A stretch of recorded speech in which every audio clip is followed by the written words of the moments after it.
দেখুন এই যে অঙ্কটা ঠিক এর আগের ক্লাসে আমি করিয়েছিলাম, সেম সংখ্যায় আছে কিন্তু আমি সাইনটা একটু পরিবর্তন করে দিয়েছি।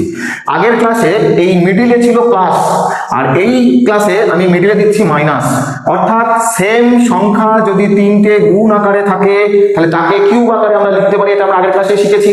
তাহলে আমরা উপরে কি বসে আছে a কিউব মাইনাস মিডিলে কি বসে আছে মাইনাস, মিডিলে কি আছে মাইনাস, এবং পরবর্তীতেও সেম সংখ্যা তিনটে গুণ আকারে আছে, তাহলে তাকে আমরা কি আকারে লিখতে পারি বি কিউব বাই নিচে কি আছে, বারবার বলছি উপরে যদি a cube minus B cube বা উপরে যদি a cube plus B cube এই আকারে থাকে, নিচে কি আছে দেখার দরকার নেই, নিচে কি আছে দেখার দরকার নেই।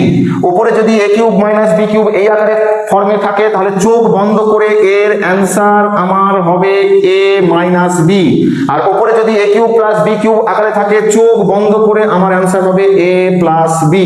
আমি কোনো দিকে তাকাবো না।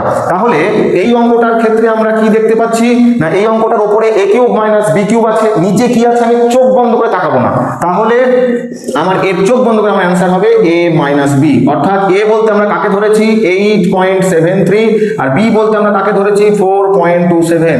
আমরা মাইনাস করে দিলে অ্যান্সারটা পেয়ে যাবো। তাহলে 7 8 9 10 11 12 13 6 13 হাত থাকলো 1 2 3 4 7 আর এদিকে 4, তার মানে চোখ বন্ধ করে আমার অ্যান্সারটা হয়ে গেল 4.46।